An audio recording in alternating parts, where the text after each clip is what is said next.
Hey, what's up, everyone? Mark Rosen here, and today we're going to be taking a look at Jalen Hurts' throwing mechanics. I'm going to go ahead and start the video right now. So the big thing about Jalen Hurts that I really like is just his size, 6'1", 223, so he's not overly tall. 223 is obviously a big guy, but he was definitely not that big the entirety of his career. When he was younger, he was probably closer to like 200, like when he was in high school. So a lot of you guys that are maybe 6'1", 190, 200, somewhere in there, you could benefit a lot by being able to see the things that he's doing and what he's doing within the lower body to make it so then he can generate more power within his throw. You can see he throws the ball 54 miles an hour. And what really stands out when he goes to the throw, and what I really like, is you can see how rotational he is with the hips and being able to generate a lot of power through there. I see a lot of athletes who are quick to shift their weight all the way forward onto the front leg, and I think that makes it so it's very difficult to have as much power in the throw. And what also stands out is he really comes up over the top a lot in the throws. You can see that release position and how he's getting that elbow up and the ball up. And I have a lot of quarterbacks that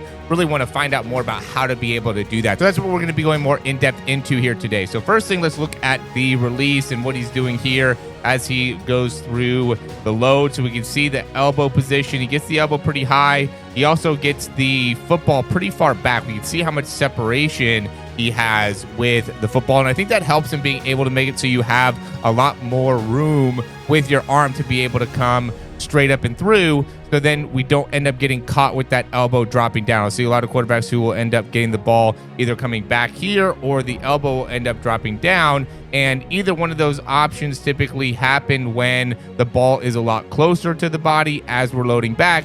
And I think that has a lot to do with just the amount of range that we have within the shoulder, the amount of room that we have in the shoulder to come up and through. We also need to have the right amount of strength in that kind of middle lat of the shoulder. And I go more in depth into that in our free 7 steps to throwing the football. It's a step-by-step tutorial about all the different parts of throwing the ball to maximize the efficiency of the throw. So if you want to find out more about that, you can go ahead and click the link down below in order to get set up. So to get back into the breakdown, we can really see he's doing a great job with the strength within the middle part of the shoulder to make it so then we can get the arm up and through. He's also very quick with the wrist and not overly anxious to get the weight shifted forward. You can even see as he's going through with the elbow, his hips are almost going slightly backwards, and this really makes it so he has a very soft landing within that front leg as he comes all the way up and through. And you can see how he finishes through. He finishes down with that hand coming to the opposite hip. I really like that a lot there.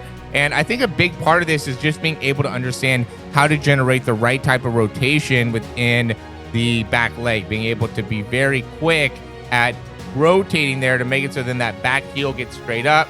We keep that bent knee, because I'll see a lot of people that will try to push forward too much there, which is going to just create a lot of extension in that leg. We don't want to create too much extension. We want to keep that knee bent. We want to be able to rotate off that back leg, and then from there almost pull back with that front hip.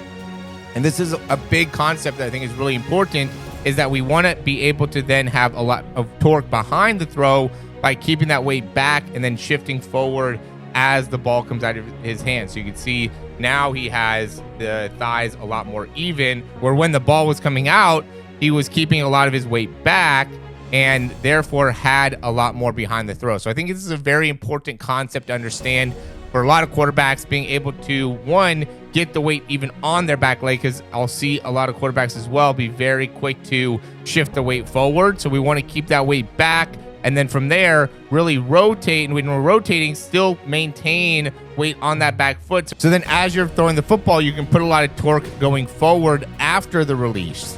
Don't have all your weight on your front foot before you release the ball. You want to keep all your weight back and then shift the weight after you release the ball. Very important concept. And once you can start understanding that more and implementing that more, you're going to see a lot of improvements within your throw. So as always, guys, thanks for watching. I hope you enjoyed the information. If you want to find out more about some of the coaching and the things that we do, you can go ahead and click that link down below.